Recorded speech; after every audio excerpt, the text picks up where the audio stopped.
little longer. I'm still... Look! It's back! Those obsessed with power will let it devour them before abandoning their pursuit. Keep calm and use reason to decide the best course of action.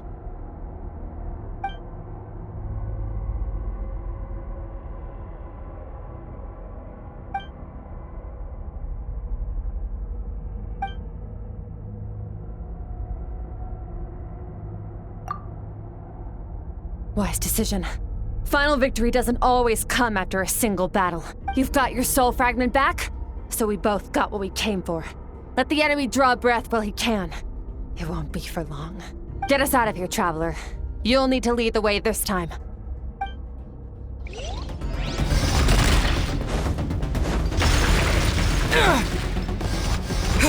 Skirk, is your shoulder gonna be okay? The wound is minor. It'll heal in no time. You should focus on getting out of here. Uh-oh! Falling spikes! Run!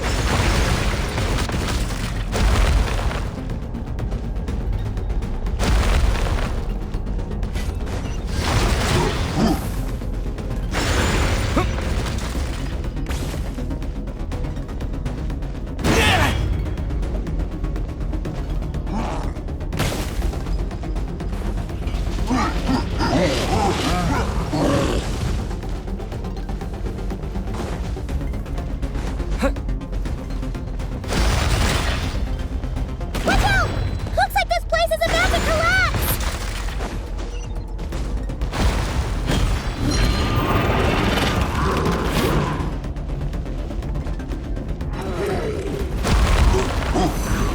So, this guy's power has something to do with the all-devouring narwhal. Did you know that all along, Skirk? I had my suspicions. That's why I decided to investigate in the first place. But suspicions...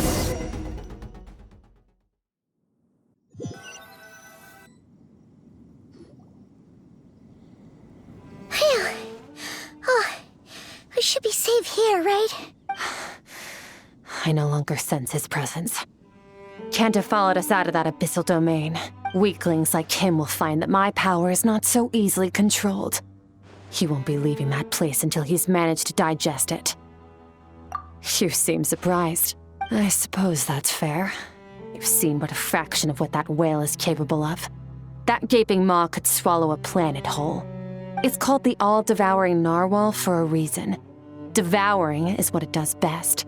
It can extract power from anything, dead or alive, as long as it manages to make physical contact. Yeah.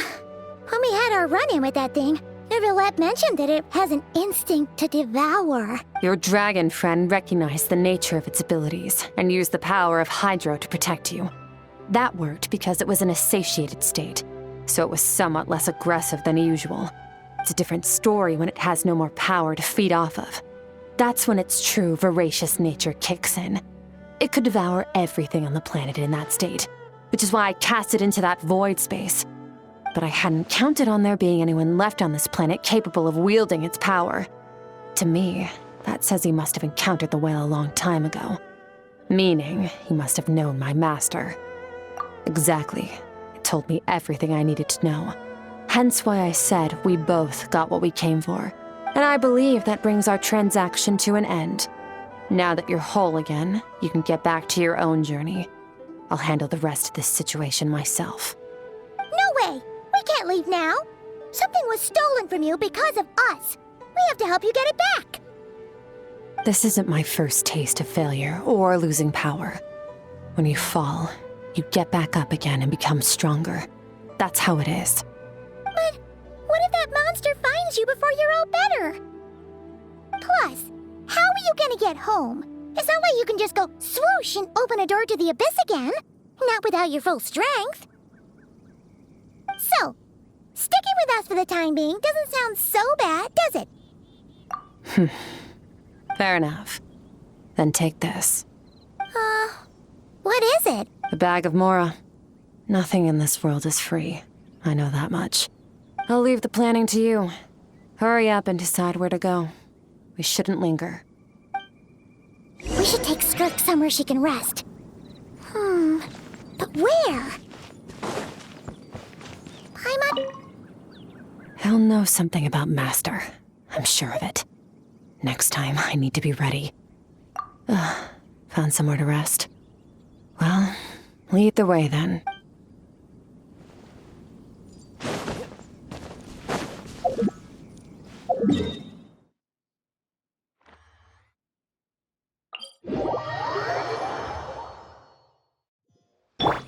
The wind rises.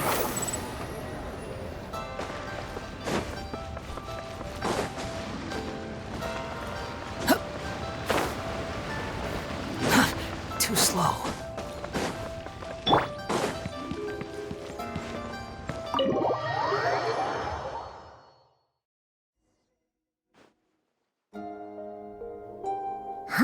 This bag from Skirk has a ton of Mora in it. Does she have a job or something? Wait, no. After what we saw at Wamin Restaurant, that seems impossible. Can you imagine? It would go something like, I'll be collecting my paycheck now, boss. Oh, sure thing. Wait, who are you? Have we met? Can't hold a job if you make everyone forget about you. So, what did she do to get all this Mora?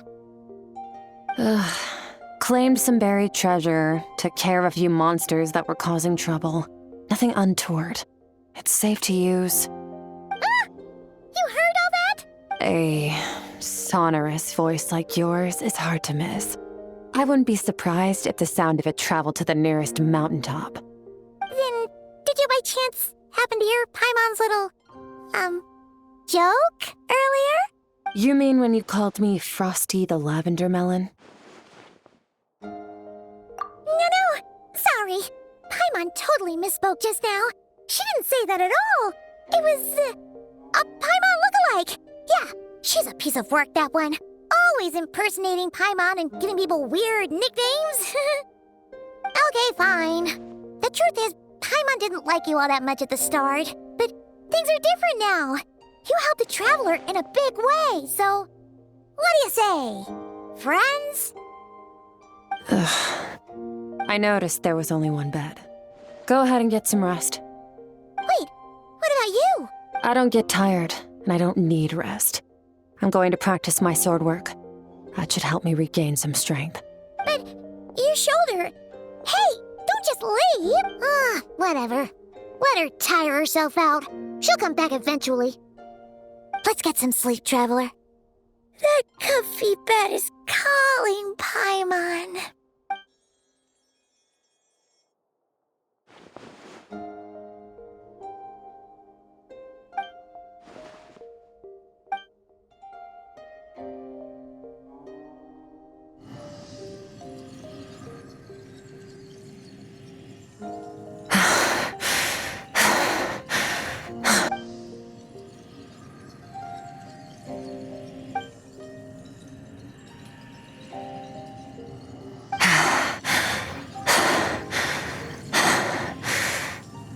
Quiet.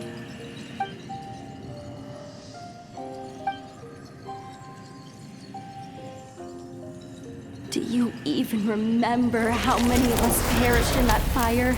How many bodies were left to rot on the scorched earth? Yet you alone live on.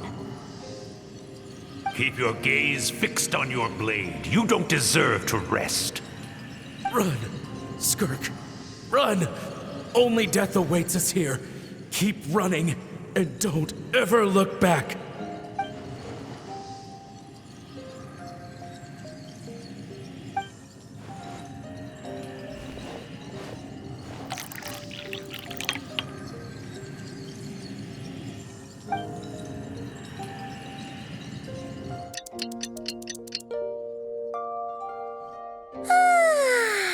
Getting an early night's sleep is the best. That bed was so comfy. Wait, Skirk? Have you been sitting out here the whole night? The bed's all yours if you want it. About 60%, maybe 70. Whoa! Paimon thought it would take at least a couple of days. That was fast. No, not fast enough. That's 20% less than last time. Same training regimen, same intensity. Nothing felt different, but somehow the outcome fell short. No, I think the problem's with me. I need to meditate for the next 2 days. Deep introspection should help me find the issue. Ooh, sounds intense. We'll watch over you in the meantime, then. Thanks. See you in 2 days.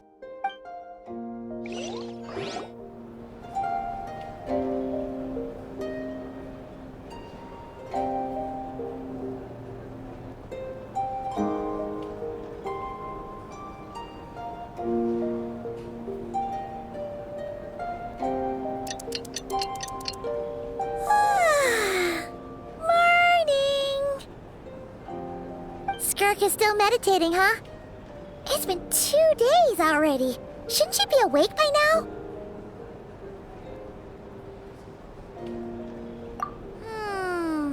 Paimon can't think of anything we can do to help. Oh, wait! Breakfast! That's it! Paimon will go get breakfast! Skirk is gonna be starving when she wakes up. Be right back.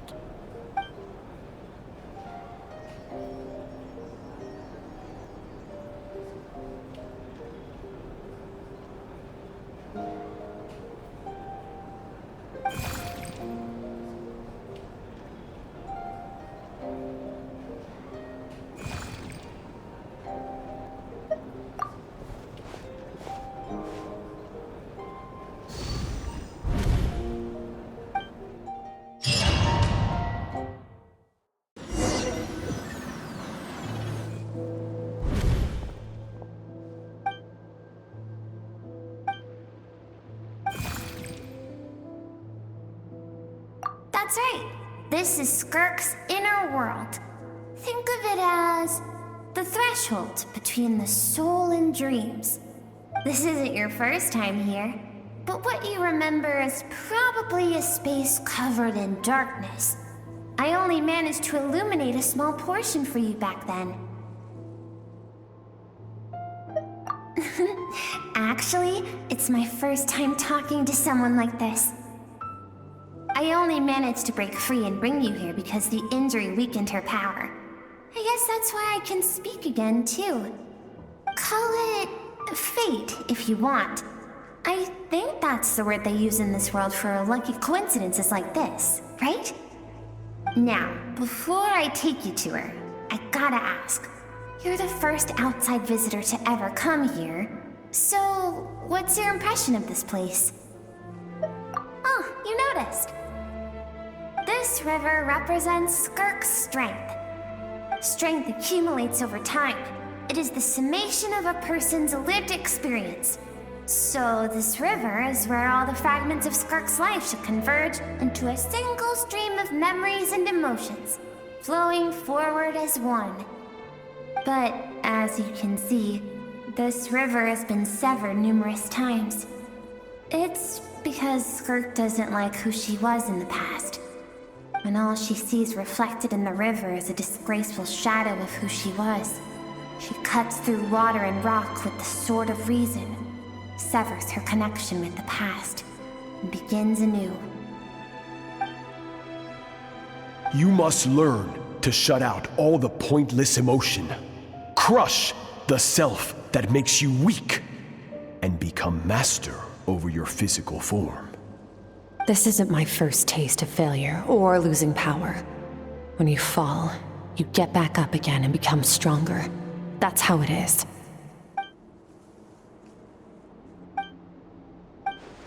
The answer to one mystery invites another question, I see. Let's follow the river upstream.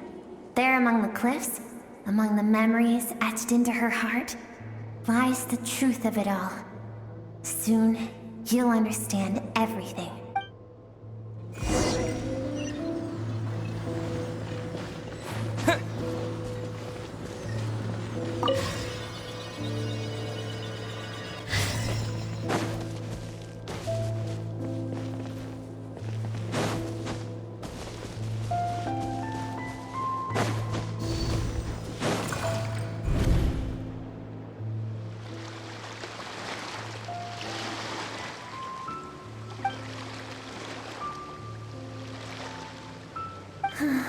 I've always thought that, even when falling leaves don't come from the same tree, they can still form bonds of kinship when they meet.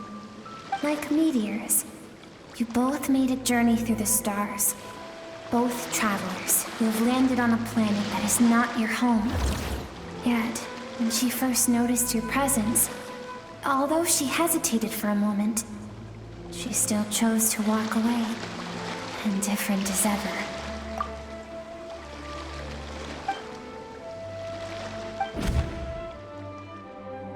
Seems like you've answered your own question. Skirk sees herself as a trespasser in this world. She's made a conscious choice to avoid altering its path. But the reason for that decision stems from events much earlier on in her life. Let's keep going.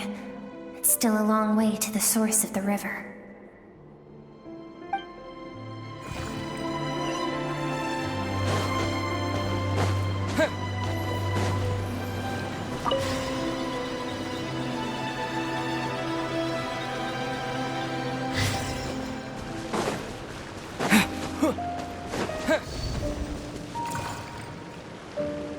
You now have what it takes to wield immense power. From this day forth, I shall teach you no more. No one can become a worthy warrior through imitation alone. I have given you fangs and claws. Now, you must learn to hunt. You wish me to travel the world beyond on my own, Master? Indeed. Make new friends. Embark on your own journey. And piece together a new future from the shattered remnants of your past. We will still have contact through the abyss. But know this. One day, I will take the life you worked so hard to rebuild and reduce it to ashes. Just like the fire that haunts your mind. Why would you do that? I have told you before, fear is the catalyst for human evolution. You have tasted loss. You have known fear, so deep it can be felt in the bones. But as living beings, we all have an instinct to detach from that which harms us. And thus pain dampens over time, and the acrid taste of fear becomes but a distant memory. Yet now, I have bestowed upon you the gift of fear eternal. It will drown you in the nightmare of your childhood, or it shall drive you to defeat me, whatever the cost.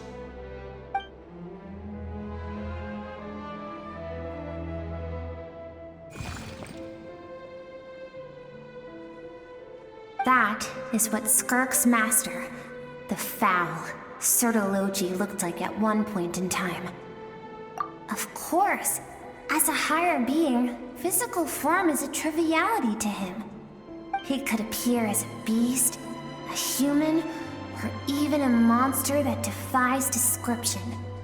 The form you see him in here, clad in abyssal armor, is the one he usually wears when traveling through the stars.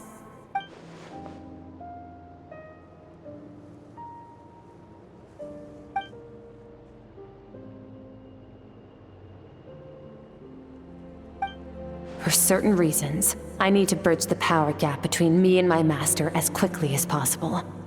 But first, I need to understand the source of his strength.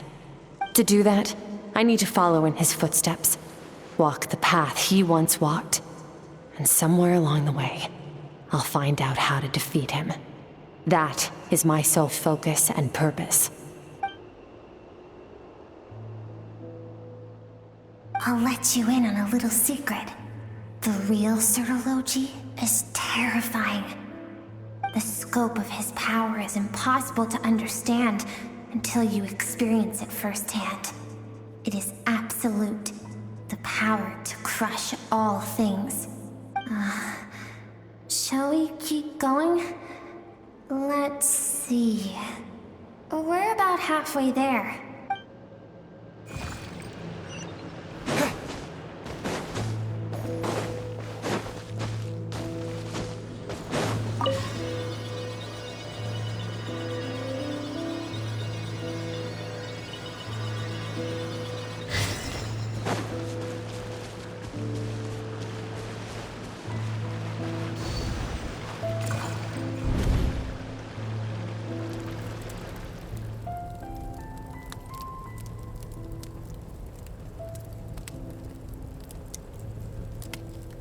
We've made it quite a ways already. This is Skirk, when she first began training under Sertalodi. I have set your broken wrist. Tomorrow, you're to train twice as hard. No tears this time. Good. Attempting to garner sympathy through tears is a habit of the weak. A pitiful, useless ploy. Can I ask a question, Master? Why did you save me? I keep thinking, maybe it would be better if I had died. I wouldn't be haunted by that fire all the time. I wouldn't have to go on like this. I saved you because I have a plan for you. It has been too long since I fought a battle that demanded my full strength, and I hunger for it. Every so-called genius and prodigy I have faced has crumbled like sand underfoot. Before me, even fate bends the knee. So, I will teach you everything I know. Train you by whatever means necessary, in the hope that one day, you might surprise me. But I don't want to draw my sword against you, Master. What you want matters little. Among the boundless sea of stars, the cries of the weak are but faint murmurs that disappear into the void. You of all people know that well. Yes, Master. From that day forward, all she knew was grueling training, emptiness, and fatigue.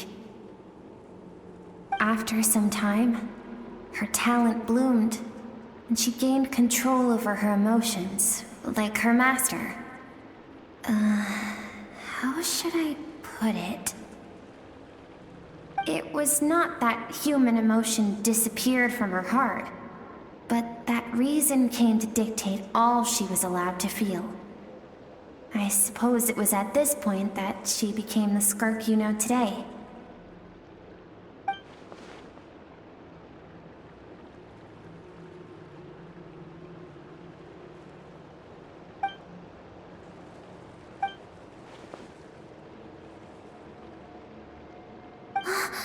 We're nearly there. I almost don't want to reach the end. Well, shall we? This is the final stretch.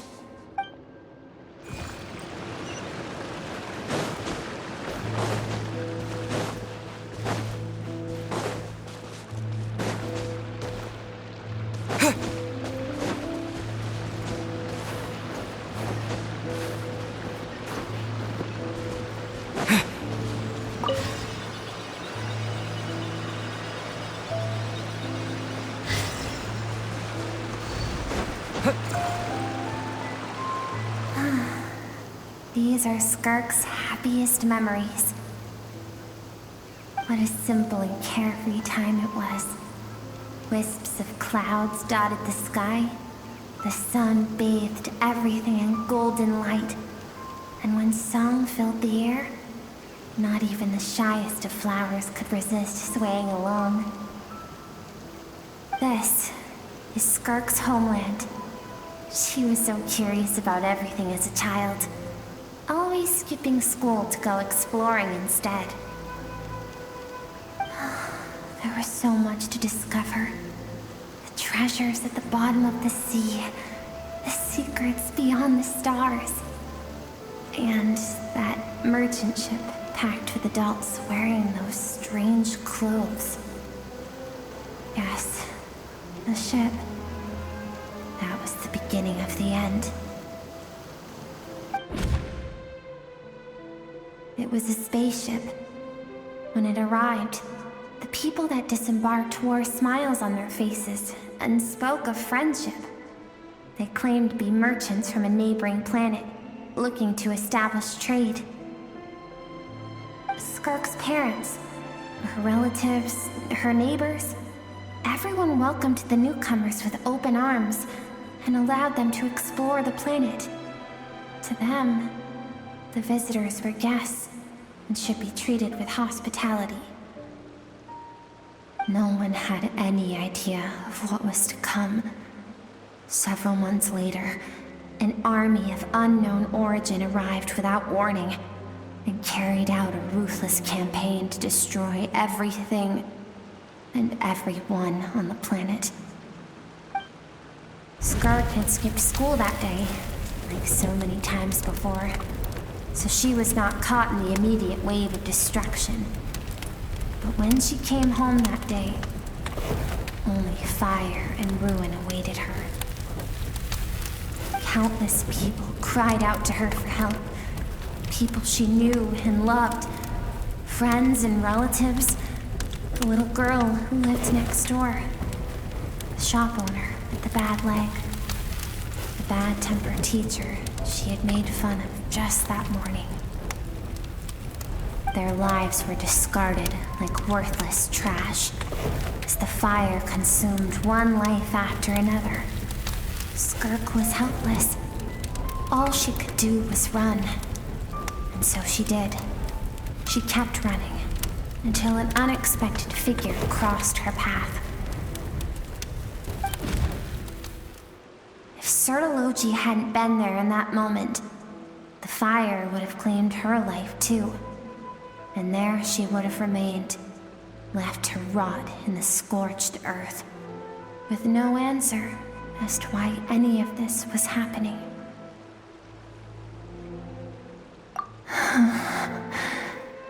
Because she and her people were seen as a threat. As the initial merchant ship explored the planet, they discovered that it hadn't always had the condition to support life. Yet there was evidence of human activity, even during the periods of extreme heat or cold in the past. Further research revealed that, over time, the people of this planet had evolved the ability to adapt to any type of environment or energy source. For that reason, the outsiders viewed them as a potential threat and decided to eliminate them before the threat could rear its head. And so, the army was called, and the so-called danger was wiped from the face of the planet.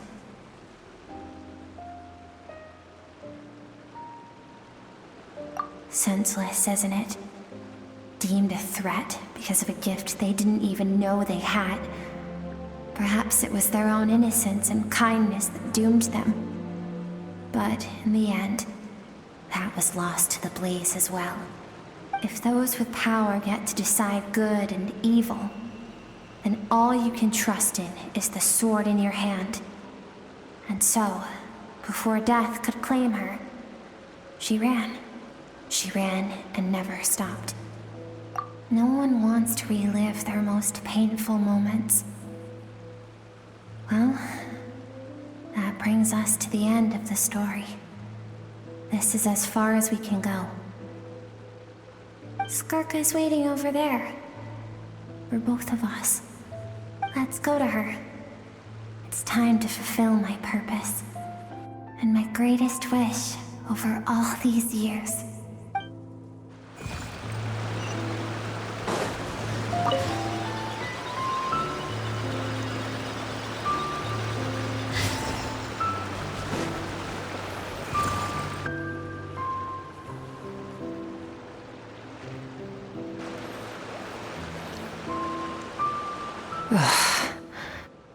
So all this, just so you could bring him here.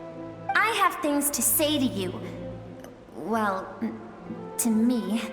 I want someone to witness our reconciliation, even if it takes an argument to get there.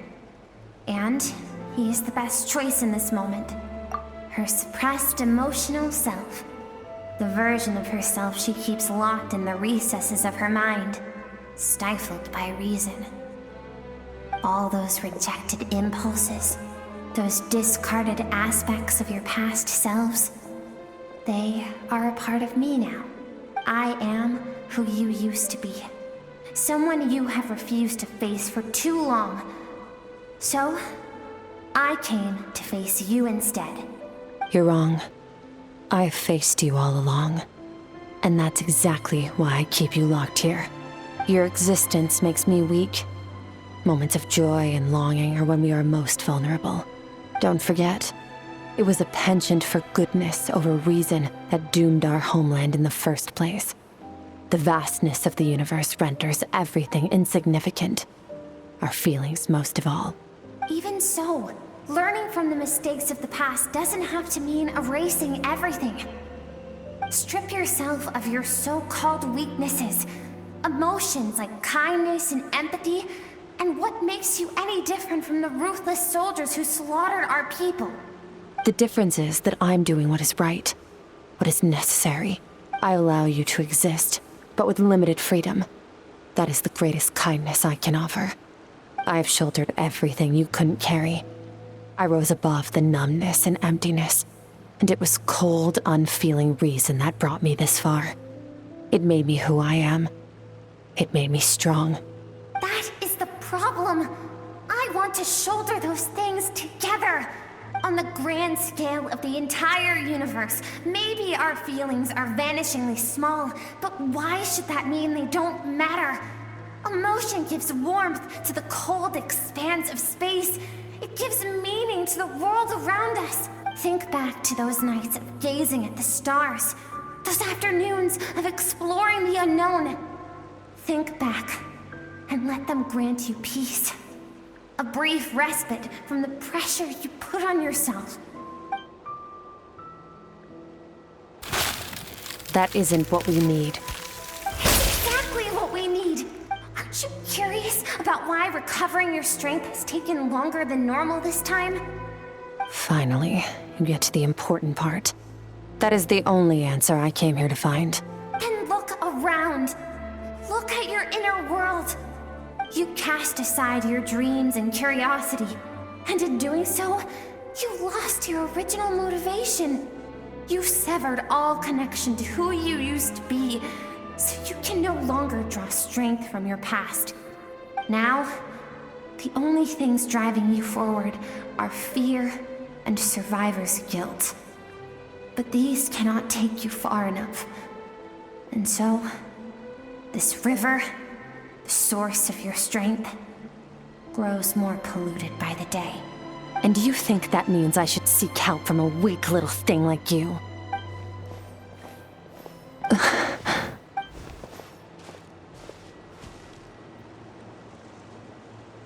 Thank you for saying that. I knew bringing you here would be the right choice. To be honest, I'm not here to argue with you. This isn't about who's right or wrong. And in fact, I agree that in order to make it through the wake of that tragedy, we had to distance ourselves from the pain through reason over emotion. But what is right at one point in time isn't always right forever. I know you will never forget that fire. I know the fact that you were the sole survivor fills you with guilt.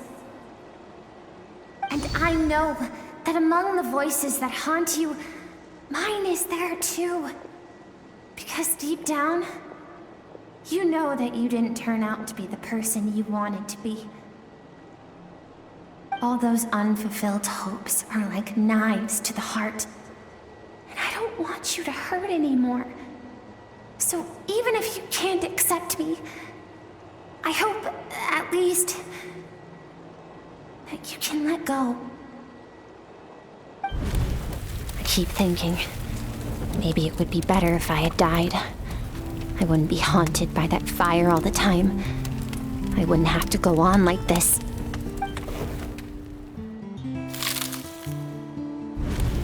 Your dad and I, we're not afraid to stare death in the face, but we need you to survive.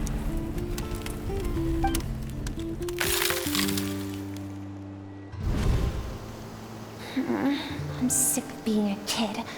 There's so many amazing things out there, and I'm ready to see them all.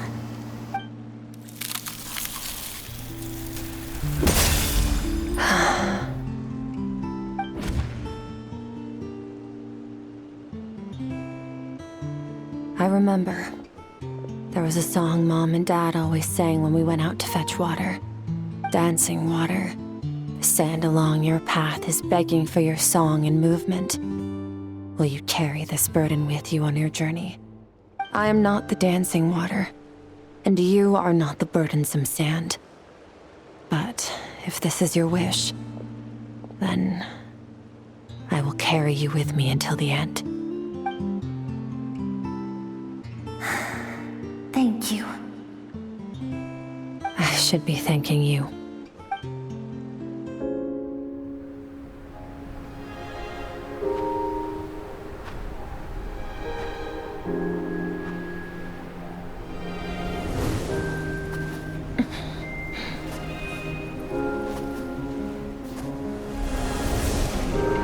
Run, Skirk, run!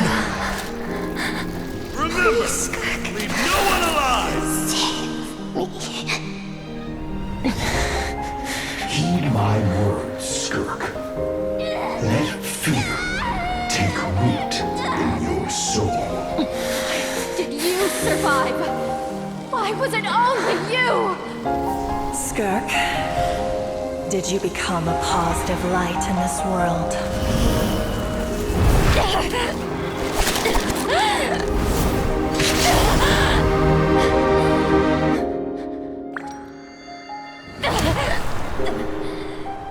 Hey, this doesn't have to be the end.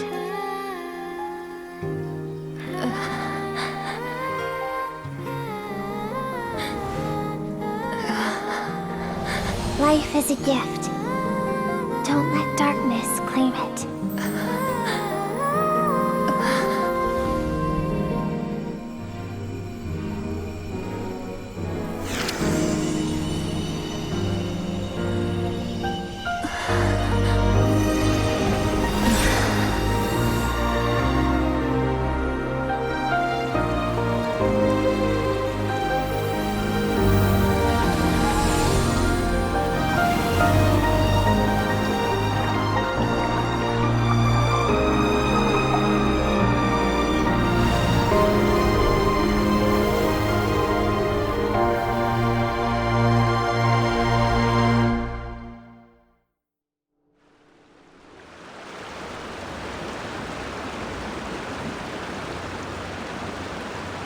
So, you saw my memories then.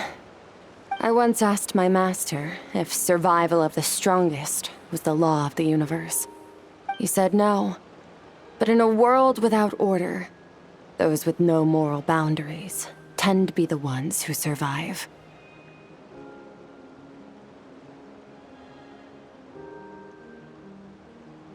That's why, after hearing his answer, an idea came to mind. An idea that, one day, I would create a new world order. One in which there would never be another tragedy like that fire. One in which power was not the law of the land. But that means I must defeat him. Because my master, Surtologi, is, at the core, a defier of all rules and order. Yes. And not just because of the gap in our abilities, but also because I have no reason to see him as an enemy.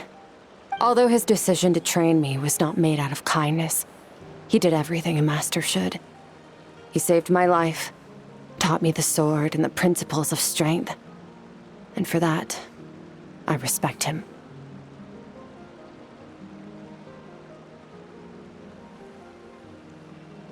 I know. And it's not something I want.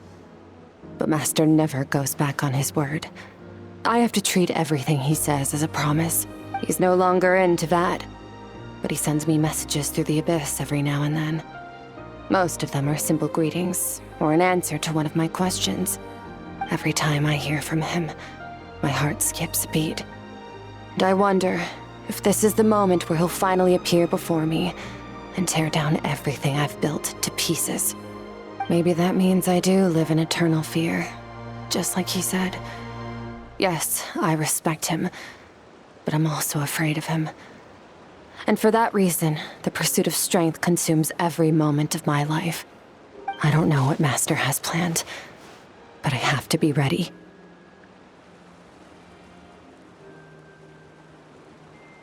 Help me? Why? This isn't your fight.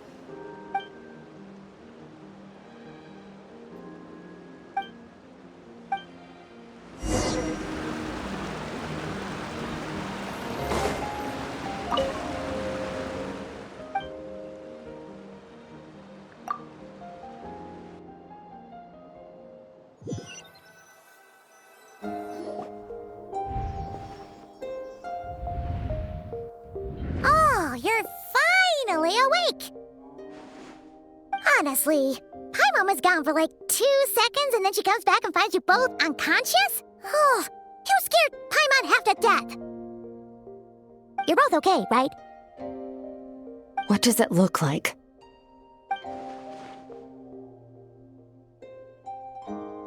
Only water from the source can cleanse the rot and filth that flows from the past into the future. I taught you to incorporate the experiences from your journey into how you fight. I suppose what happened today will become an inseparable part of who I am. Okay, so Paimon feels like she's missing some important context. But whatever. Paimon brought back tons of delicious snacks! Let's dig in! All right, it's about time we finished what we started. We're gonna deal with this thief for good, right? This time, I'm not going to tell you to hold back. But having digested even more power in the meantime, he's going to be tougher than before. The good news is, we have no reason to pull our punches this time. So, let's go. Same place as last time.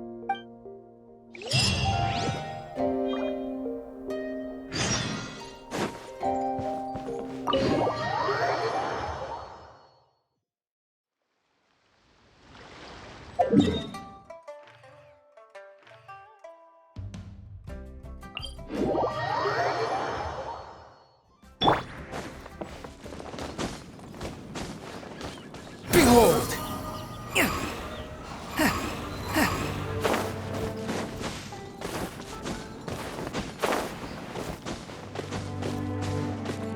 Quit following me.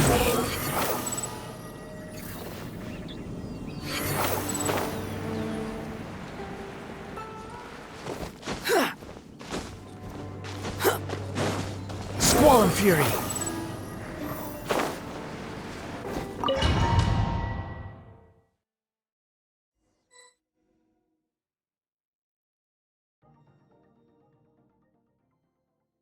The fog is gone! Wait, isn't that the form the all-devouring narwhal changed into? How come? Really? So, you're telling Paimon that giant whale and this guy can both turn into the fowl? How does that work? It's a subconscious instinct. Any intelligent being who longs for his level of strength is bound to mimic his appearance. It's a natural response after encountering someone as powerful as Master. To them, he represents ultimate power. We know the person before us has encountered Master, and we know he stole a portion of my power. So it's not surprising that he would assume this form. Okay. Oh, the closer Paimon looks, the more intimidating it gets. Nervalette isn't here this time, so it's up to us. He won't have the nerve to steal again after we're done with him. Let's teach this guy a lesson.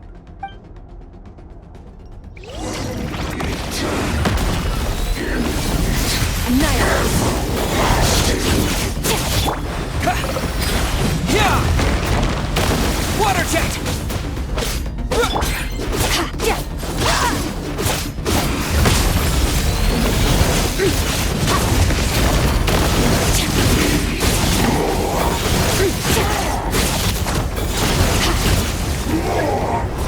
Haven't forgotten your training, I hope.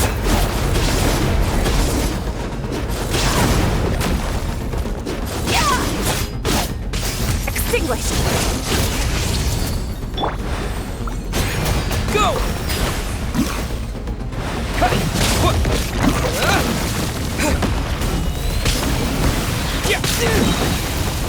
Bombs away!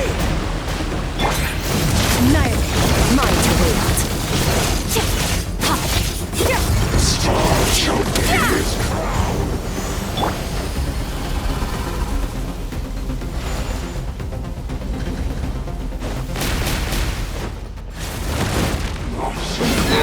And death!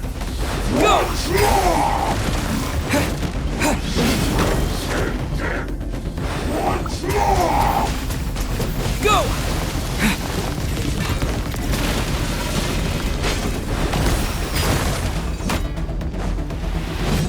Go!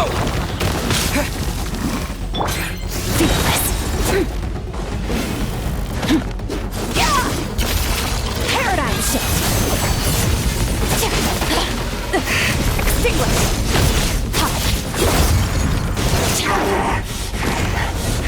You track beyond this world.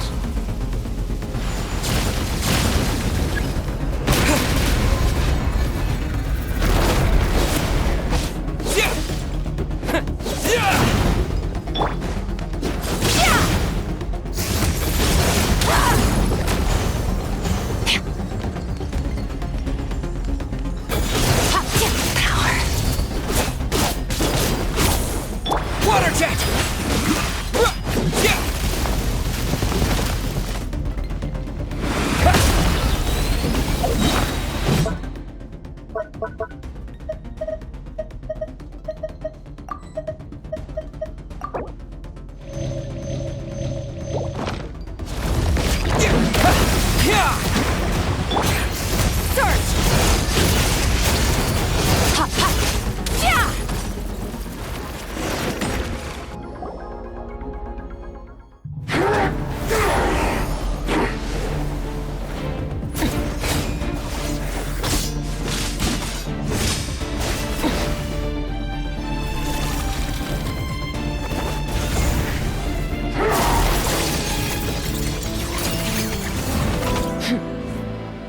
Haven't had enough of my power.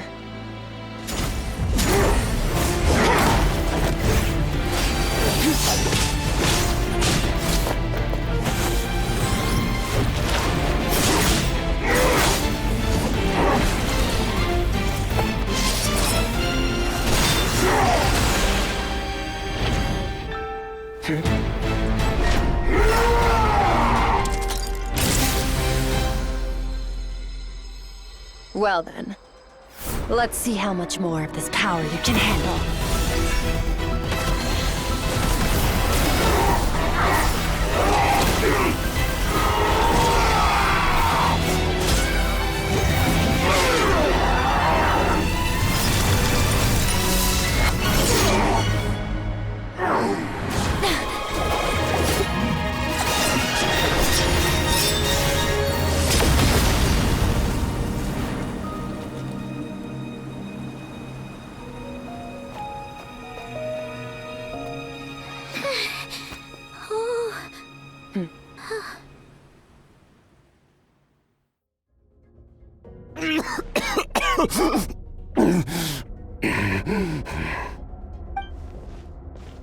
Well, have you come to your senses?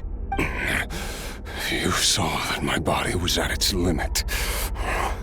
So, you deliberately channeled your power into me, knowing that it would destroy my shell from within. Such power. Such keen battle instincts. So you must be... Skirk, Sertologi's disciple. How long has it been? How long has he been away from Tevat? Hundreds of years. Hundreds? Sorry. It's a lot to take in. I should introduce myself. I am Skofnungar, a friend of your master and one of his followers. This is the first time I've heard your name, Skirk. But hundreds of years ago, I knew you existed. And I knew you would come here. Hundreds of years ago? Sounds like you and Master have quite the history. Care to tell us about it? Of course. Might as well take advantage of a clear head while I can. The story starts a long, long time ago. I was born into a noble family in Conria. As the eldest son, I was set to inherit our title. But I contracted an incurable illness as a child, and everyone gave up on me. I trained the sword harder than anyone else, defeated all of my peers. But it was all in vain. When other people looked at me, all I saw in their eyes was pity or a strange glee in my misfortune. Even my parents were just waiting for me to die. Over time, my heart hardened, and I became aimless. That was the point where I met your master, Sir Taloji. We were similar in age, but different in background. He was born in prison, the son of criminals who had been sentenced to death. He spent his childhood wandering the streets, facing more criticism than the literary works in the Universitas Magistrorum. Yet, he always wore a smile on his face, as if kindness and malice were one and the same, and he could not see the difference. I still remember what he said to me when we first met. You need to fight to survive. Even if it's a losing battle, it should light a fire under you. How can you sit back like this and go down without a fight? That does sound like something he would say. He was the first to acknowledge that I was worth something, and he inspired me to keep going. When we sparred together, it was the first time I'd actually felt the thrill of combat. When I was 10, he stole forbidden research materials and managed to cure my illness. It was like there was nothing in this world he couldn't accomplish. When it came to the human form, he was always intent on pushing the boundaries of possibility. But somewhere along the way, I fell behind.